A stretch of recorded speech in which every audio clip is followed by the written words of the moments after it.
अब majority element क्या करना है, मेजॉरिटी एलिमेंट को एक एरे दिया है एन, और हमारे क्या एरे दिया है, इसको बंद करो।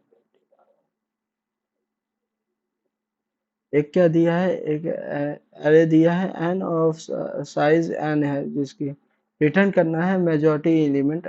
मेजॉरिटी एलिमेंट क्या होता है, यहाँ पे लिखा है जो कि अपीयर हो more than n by two time, n by two times क्या हो, अपीयर हो, तो वी एज्यूम द वो क्या होगा, मेजॉरिटी एलिमेंट होगा। तो मैंने इसको एक बार क्या किया है, इसने क्वेश्चन में डिस्क्राइब भी किया है। फॉर एग्जांपल ये देख, 3 2 3, तो इसमें मेजॉरिटी एलिमेंट 3 रिटर्न किया है, क्योंकि 3 2 बार रिपीट हुआ है, मतलब मैं n by two time repeat हुआ है, इस कारण से n by two times repeat हुआ है, तो मतलब समझ रहा है, ये सबसे ज्यादा रिपीट हुआ है, एन बाई टू से ज्यादा। तो इसमें देखेगा तो इसमें टू कितनी बार, 4 बार रिपीट हुआ है, और कितने का एरे है, 7 का एरे है, तो ठीक, ये हुआ। और ये क्वेश्चन में पूछा है कि फॉलो करो लीनियर टाइम कॉम्प्लेक्सिटी को और स्पेस को भी एक ही मान के चलो, एक ही स्पेस कॉम्प्लेक्सिटी नहीं यूज करना है। तो मैंने देख क्या किया था, पहले मैंने किया था किससे, स्पेस को लेके किया था। स्पेस को कैसे लिया था, इससे एक चीज मिल जाएगी तेरे को, आइट्रेशन इन द लूप का आइडिया मिल जाएगा, इसीलिए बता रहा हूँ। तो मैंने पहले क्या किया, इंटीजर वो बनाया, एक हैश मैप बनाया। उसमें क्या किया, मैंने क्या एलिमेंट को डालते गया, और एलिमेंट को मैप डॉट पुट किया, और आई कॉमा, अगर मैप में एलिमेंट है एलिमेंट है तो क्या करो, उसकी वैल्यू में एक ऐड ऑन कर दो, अगर नहीं है तो जीरो डाल दो और उसमें ऐड ऑन करते हो, तो मैप डॉट गेट और डिफॉल्ट, ये मैंने पढ़ा था अभी, परसों परसों पढ़ा था, ये मैप डॉट गेट और डिफॉल्ट 1 0 प्लस 1 कर दो। तो इससे क्या मिल जाएगा कि अगर उस मैप में अगर एलिमेंट ये एग्जिस्ट करता है, तो तब क्या कर दो, +1 कर दो, वो एलिमेंट की वैल्यू दे दो और +1 करके अपलोड कर दो। अदरवाइज तुम क्या करो, तो कि ये एलिमेंट है जो है उसको डाल दो और उसकी डिफॉल्ट वैल्यू 0 रखो, और +1 कर दिया तो उसकी वैल्यू 1 हो जाएगी। ठीक, फिर मैंने क्या किया, फॉर लूप लगा दिया, किस फॉर ईच लूप लगा दिया आइट्रेशन में, और तो हमें क्या मिल गया, हमें मिल गया क्या, हमें गेट गेट गेट ये मिल गया। और फिर मैंने क्या किया, जो जिस की वैल्यू में जिसके ज्यादा n/2 से ज्यादा आए हैं, तो उसको की को रिटर्न कर दो। तो ये सॉल्व हो गया था, लेकिन 13 मिली सेकेंड ले रहा था, और ये स्टोरेज ले रहा था 49.9 MB ले रहा था। तो देखिए आइट्रेशन कैसे लगा है लूप में, ये देख, तो फॉर लिखा हूँ, फिर map dot entry integer integer e, ये होता है एक मैप को कंटेन करने की, map dot entry integer integer e हो गया, ठीक। और फिर राइट साइड में क्या करता हूँ, मैप एंट्री सेट करता हूँ, मैप को सेट में के टाइप में कन्वर्ट करता हूँ, तो मैप डॉट एंट्री सेट कर देता हूँ, ठीक।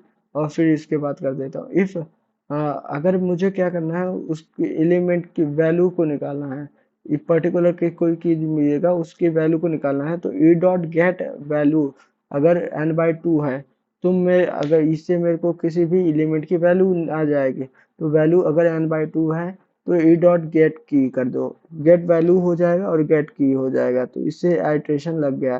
तो iteration on the for map कैसे दिखाते हैं, मैप डॉट एंट्री, और फिर उसके बाद डेटा टाइप, और उसके बाद उसका वेरी ऑब्जेक्ट बना लेते हैं, फिर मैप को सेट में कन्वर्ट करते हैं, तो मैप डॉट एंट्री सेट कर देते हैं, मैप की एंट्री सेट में डाल देते हैं, और फिर अगर एलिमेंट चाहिए, अगर मेरे को उसकी वैल्यू चाहिए, तो गेट वैल्यू फंक्शन का यूज करते हैं, ये उसका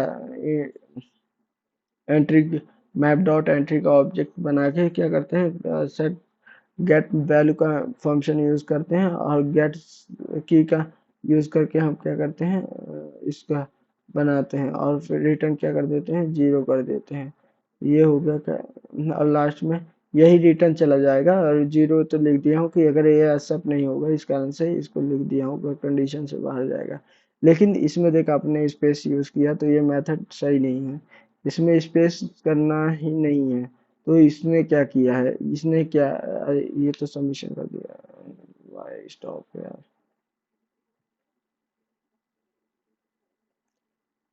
अब देखिए ये वाला जो सबमिशन था ये हो गया 0 सेकंड लगा है, 53 MB इसमें भी लगी है, लेकिन इसमें टाइम भी ले रहा था, रैम भी कम ले। इसमें यूज हुआ है, अगर हम इसका देखेंगे तो रिकर्शन स्टैक की यूज हुआ है, लेकिन इनबिल्ट है तो हम क्या हम बोलेंगे। तो देख हमने क्या किया, इसमें कॉन्सेप्ट क्या यूज हुआ है कि एक एलिमेंट को लेऊंगा मैं और इसका देखूंगा कि और अगर ये एलिमेंट मिल गया तो मैं काउंट को प्लस प्लस कर दूंगा, और जब एलिमेंट नहीं मिलेगा तो माइनस माइनस करूंगा, तो फिर मैं देखूंगा कि क्या काउंट माइनस में है। अगर काउंट माइनस में है तो फिर मैं दूसरे एलिमेंट के लिए यही सेम फंक्शन कॉल कर दूंगा। अगर ये इसका भी क्या है, इसका भी माइनस माइनस पे है तो अगर पॉजिटिव आता है तो क्या कर दूंगा, रिटर्न कर दूंगा उसकी वैल्यू। तो यही किया है, फंक्शन को देखेगा तो इसने क्या किया, एक मेजॉरिटी एलिमेंट नम्स नाम का एरे बनाया है क्या, और एक वैल्यू जो है रिटर्न करनी है, तो वो मेजॉरिटी एलिमेंट में नम दे दिया और पहला पहला एलिमेंट दे दिया और इंडेक्स नंबर 0 दे दिया। तो ये आ गया मेजॉरिटी एलिमेंट, तो ये नंबर हो गया ठीक। रिकर्जन का यूज किया इसमें, अच्छा भरपूर दिमाग लगा के। नंबर हो गया, एरे हो गया, वैल्यू हो गई जो अभी मुझे चाहिए, और इंडेक्स हो गया। और मैं क्या करूँगा, काउंट को इनिशियली 0 लेके चलूंगा। अगर मैं फॉर लूप लगाऊंगा शुरू से लेकर आखिरी तक ले, वो शुरू से नहीं, उस इंडेक्स पे जिस इंडेक्स पे हूँ, तो उस वो इंडेक्स पे से चालू करूंगा। इंडेक्स 0 ही रहेगा मोस्ट ऑफ द, उस इंडेक्स से चालू करूंगा। इंडेक्स में ये देखूंगा कि क्या वो एरे डॉट लेंथ तक शुरू से आखिरी तक जाऊंगा। अगर वो नंबर मिलता है तो काउंट प्लस प्लस कर दूंगा, अगर नहीं मिलता तो काउंट माइनस माइनस कर दूंगा। अगर वो निगेटिव आता है तो सेम फंक्शन को कॉल कर दूंगा। और इंडेक्स के अगर वो निगेटिव, और इंडेक्स जो यहाँ से स्टार्ट मैंने 0 से किया था ना, यहाँ आई से करूंगा, क्योंकि उसके पहले वो एलिमेंट आई नहीं होगा। मतलब अगर कहीं,